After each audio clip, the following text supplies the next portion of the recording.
Make sure to clean everything up. Stan said this as he left, while I was having coffee with Mia. What was that attitude? It's okay.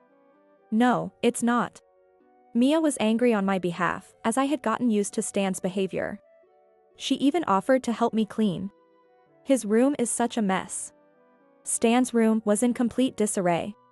We chatted as we tidied up. Then Mia reached for a particular spot. Oh, not there. I tried to stop Mia from opening the drawer. But she reacted before I could. Hey, what's this?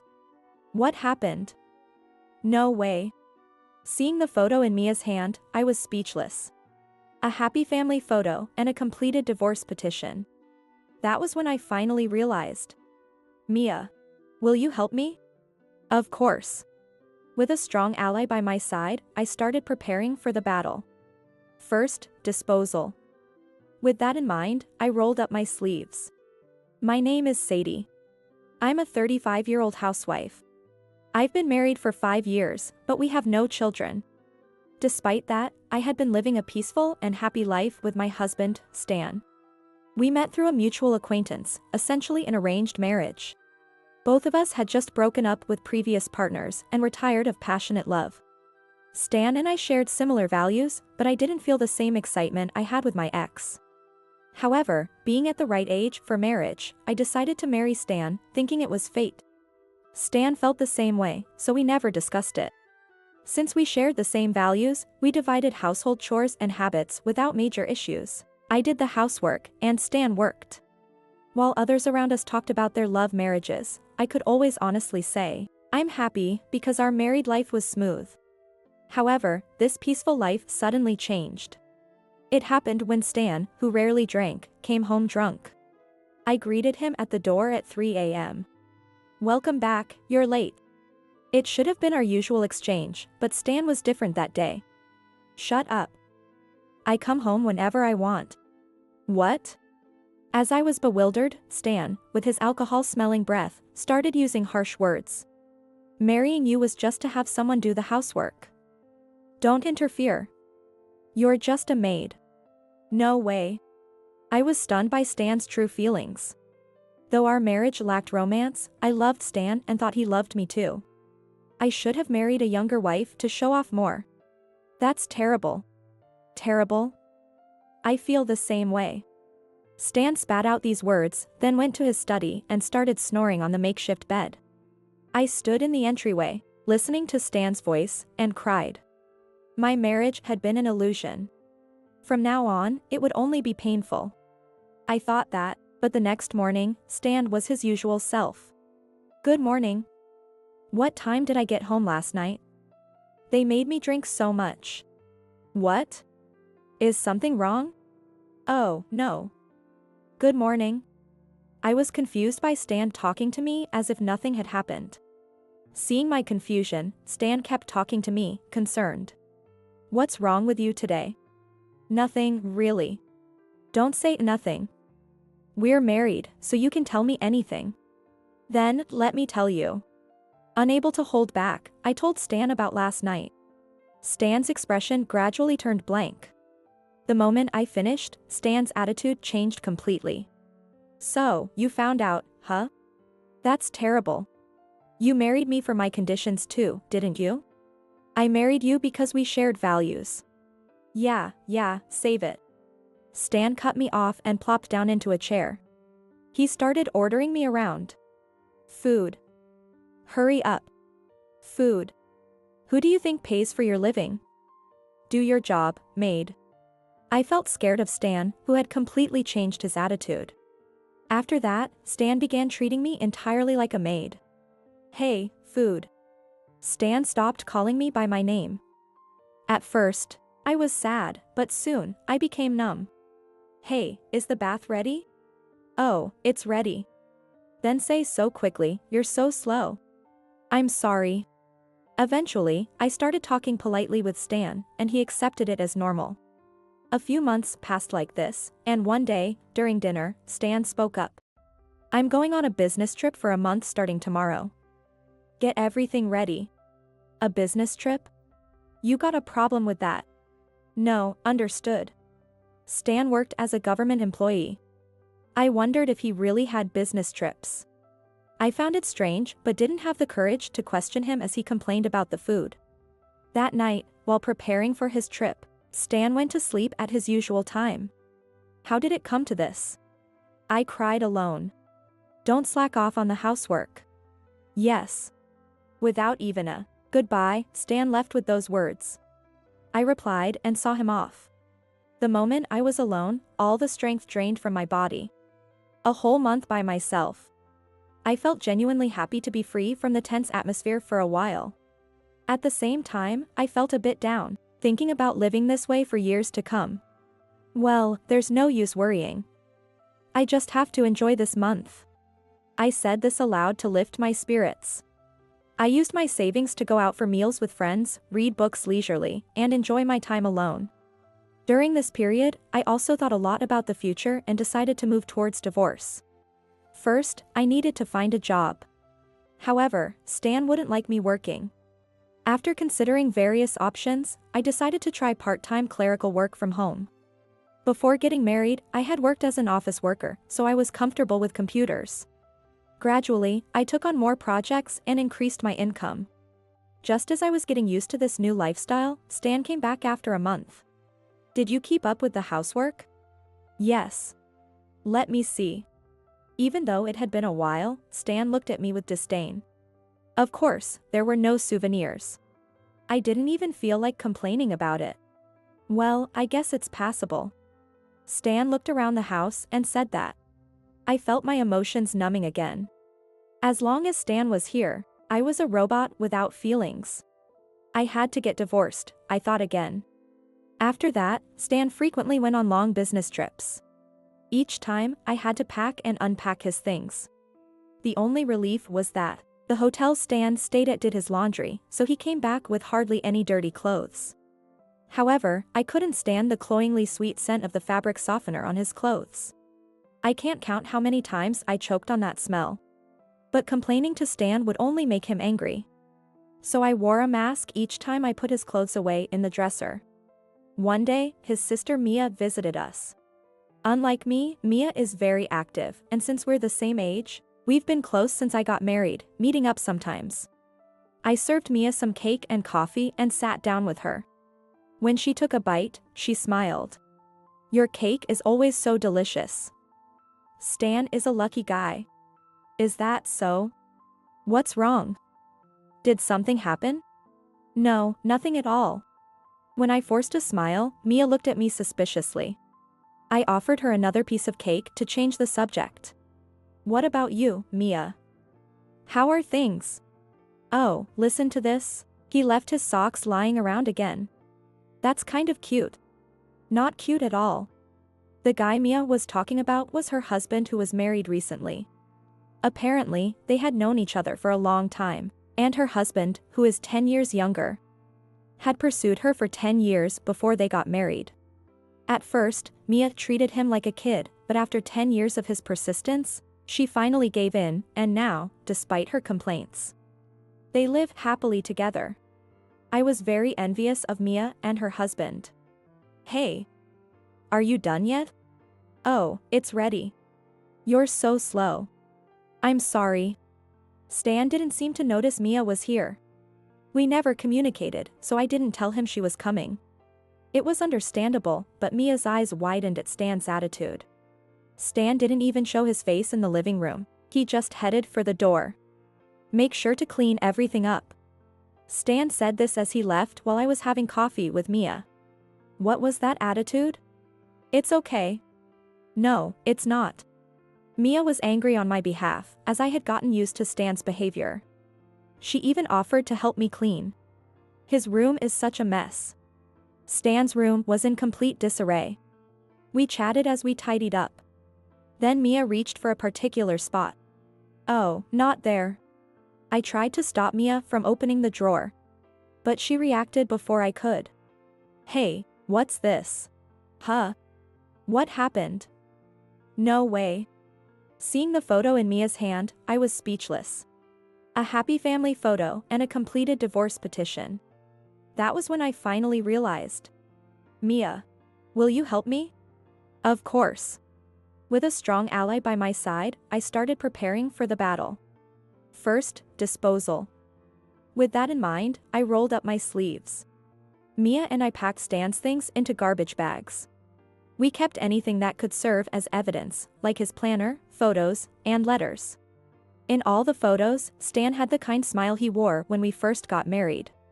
I collected these things without emotion, but Mia reacted to each one, getting angrier every time. Hey, let's go to the court right now. Yes, let's do that. I smiled mischievously at Mia's suggestion. Stan told me, clean everything up. So, let's clean up this relationship too. I packed some essential items, threw away all of Stan's belongings, and headed to the court in Mia's car. We filed for a divorce petition and then went to Mia's house. Sadie. Sorry for intruding. Mia's husband, Keith, was initially very surprised, but after hearing the situation from Mia, he was even angrier than she was.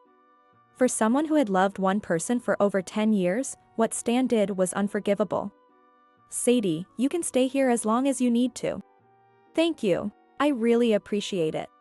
I also expressed my gratitude to Mia, but she apologized instead. However, Mia was not at fault at all. On the contrary, she found the evidence and even offered me a place to stay. I felt nothing but gratitude towards Mia. Stan said he was going on a week-long business trip starting today. He wouldn't contact me during that time, so he would only realize I had left a week later. He won't get away with this. He'll regret it. That's the spirit. Keith and I will help you. Mia, Keith. Thank you so much. Thanks to Mia, I was full of energy and determination. I slept soundly that night, and the next day I started looking for a lawyer. At the same time, I was looking for a new place to live, and Mia's acquaintance offered me a room at a very low rent. Gratefully, I decided to use that room as my base and continued my search for a lawyer. The first, second, and third lawyers were all disappointments, and I was getting tired. But the fourth lawyer turned out to be amazing. Let's work together. Yes. Thank you so much. The lawyer's name was Tyler, a very pleasant man. At first, I was disappointed, thinking he might be another miss, but appearances can be deceiving. He handled everything efficiently, from fact-checking to planning, making everything I wanted possible. After discussing with Tyler, we sent a certified letter to the person Stan was having an affair with. We left Stan's letter on the living room table. 3 days later, I got a call from Stan. Hey. What's the meaning of this? As soon as I answered, I heard Stan's angry voice. I responded calmly. It's a certified letter. Why am I being charged $50,000 in alimony? Exactly as it says. You're impossible to talk to. Stan complained to me, irritated. And continued to rage. Who paid for this? I did. What? With my money? No, with mine. Sure, Stan had been covering the living expenses, but my income had already become sufficient to support myself. I paid for the lawyer with my own money, including my savings. However, no matter how much I explained, Stan refused to believe me. You're a useless woman. Just do the housework, and I'll take care of you. Come back now. He underestimated me that much. A deep anger began to rise inside from my heart. I directed all my anger at Stan. You're the one who can't live without me. I have enough income to support myself. You are unnecessary in my life. You. If you would just listen. Just as Stan was about to come back at me, a doorbell rang on the other end of the phone. I smiled at the sound. Looks like someone is there. Damn, who is it now? Dad? Mom? I almost laughed at the predictable turn of events. However, I held back and spoke into the phone. Mother, perfect timing. Thank you for letting us know, Sadie. We'll straighten out this foolish son of ours. Thank you very much. I thanked her and ended the call. Both of his parents were former teachers who valued discipline. They were strict not only with themselves but also with others. Stan had always said he was afraid of his parents, but to me, they were kind and wonderful. There was no way they would tolerate Stan's infidelity. A few hours later, Mia received a call from her father, saying they had given Stan a thorough talking to and wanted to arrange a meeting. "We'll go with you." Mia. "Thank you so much." I also contacted my parents and arranged a date for the meeting. My parents cried when they heard my story, and I felt a bit guilty. "Mom, I'm sorry it came to this." "What are you saying? Your happiness is the most important thing. Let's cut this bad tie quickly." "Yes, I should. I might do it too." I heard my father frantically trying to calm my mother, on the other end of the phone. I laughed and joined in my mother's playful banter. My parents had an arranged marriage but were very close, envied by those around them. My positive view of arranged marriages came from seeing my parents. The idea of them divorcing was as impossible as the sky falling. "Mom, don't tease Dad too much. See you on the day of the meeting." "You're right, your father is a crybaby. Leave the meeting to us." I could already hear my father on the verge of tears over the phone, and I could picture the endearing scene. I chatted with my mother about everyday things and then ended the call. On the day of the meeting, due to the number of people, I set the location at my house.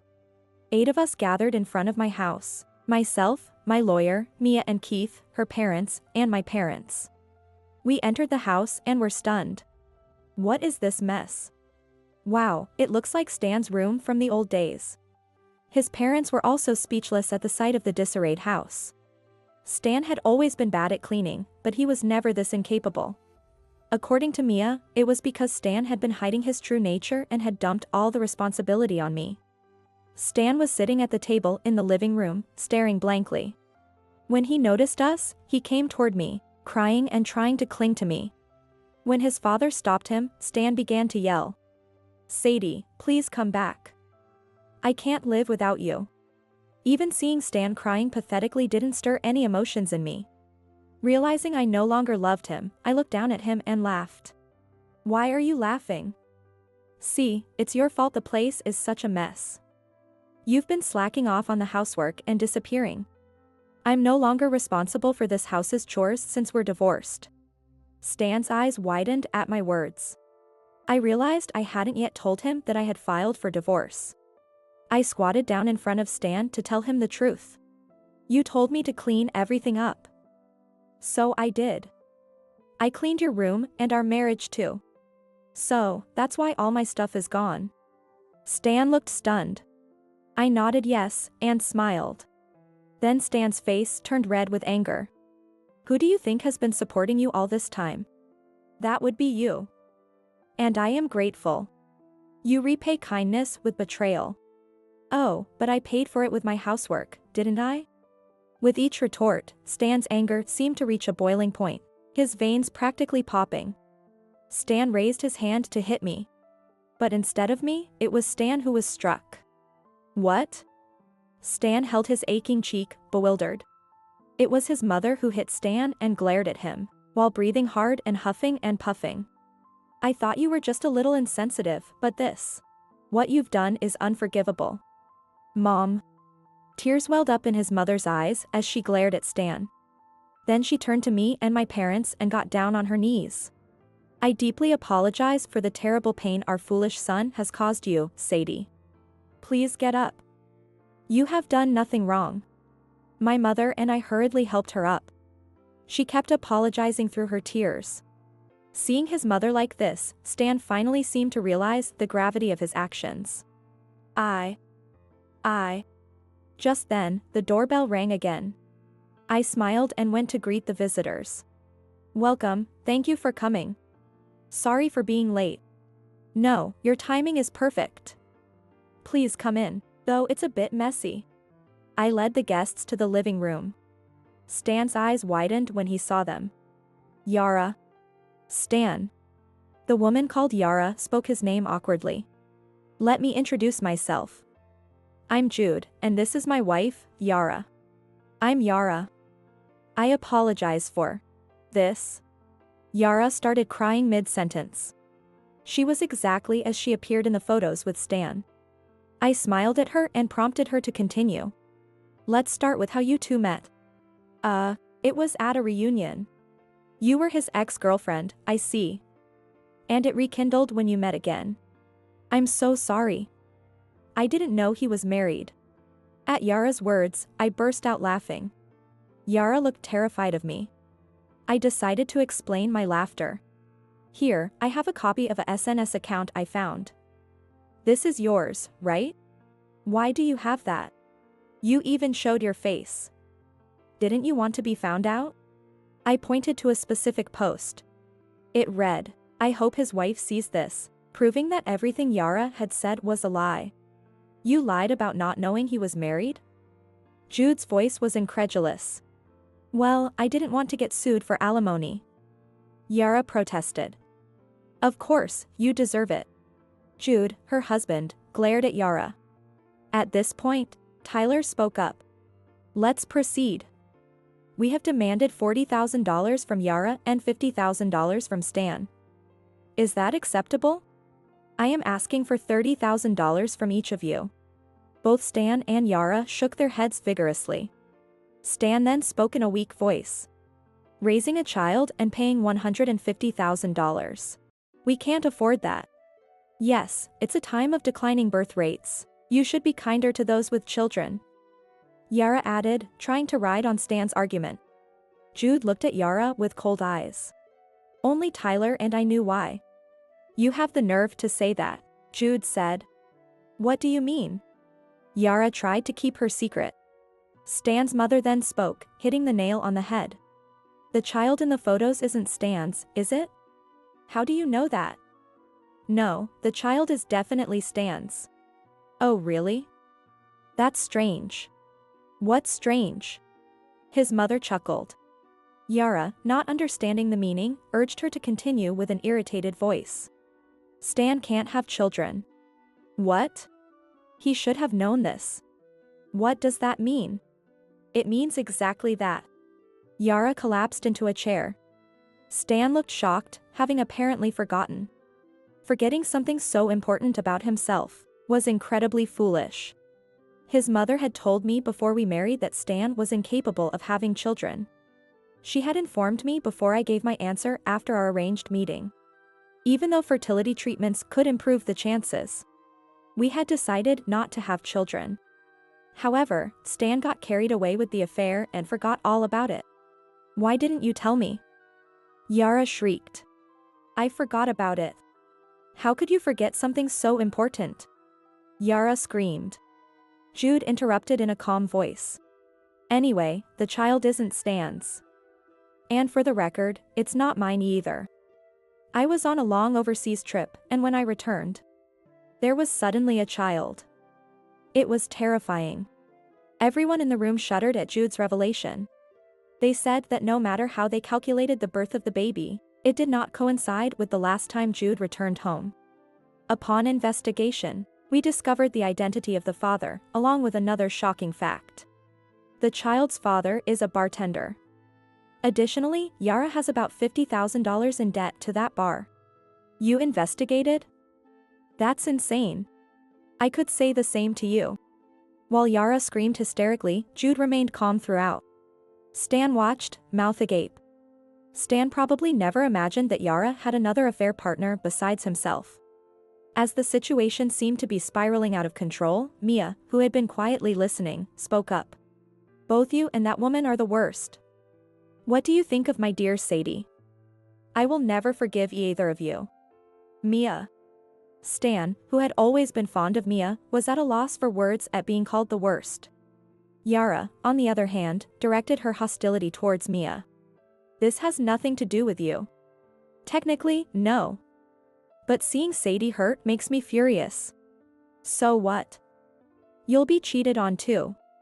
Mia was momentarily at a loss for words at Yara's remark. Then Keith smiled and spoke. Do you understand what it means to love someone for 10 years? I spent 10 years courting my wife before we got married. Don't compare my dear wife to a woman who changes her mind and spreads her legs so easily. What? Keith's tone was calm and gentle, but his anger was clear.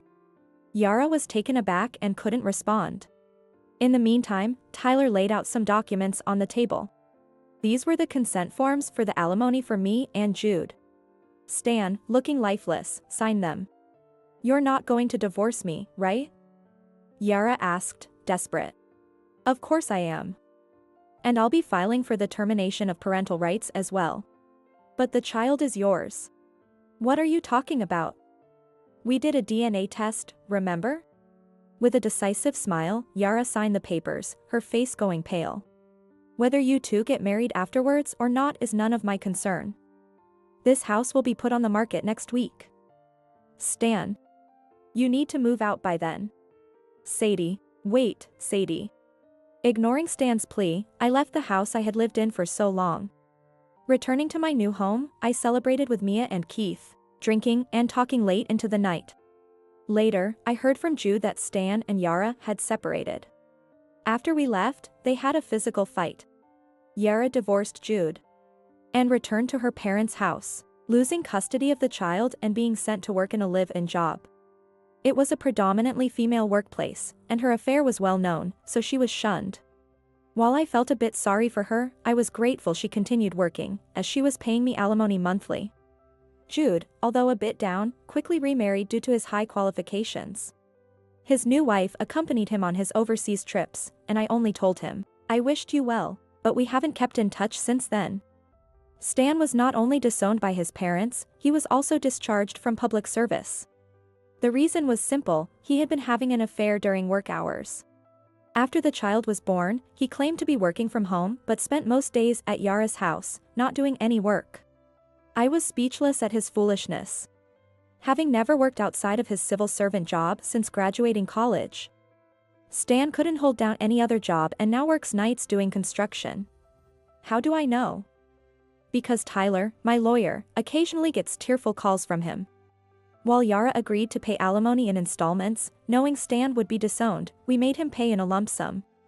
Stan, naive as he was, took out a dubious loan, and his repayment amount kept increasing. He even tried asking Tyler to return the alimony so he could pay in installments later, but Tyler refused, leaving Stan working day and night to pay off his debts. Stan's parents have started living with Mia and Keith.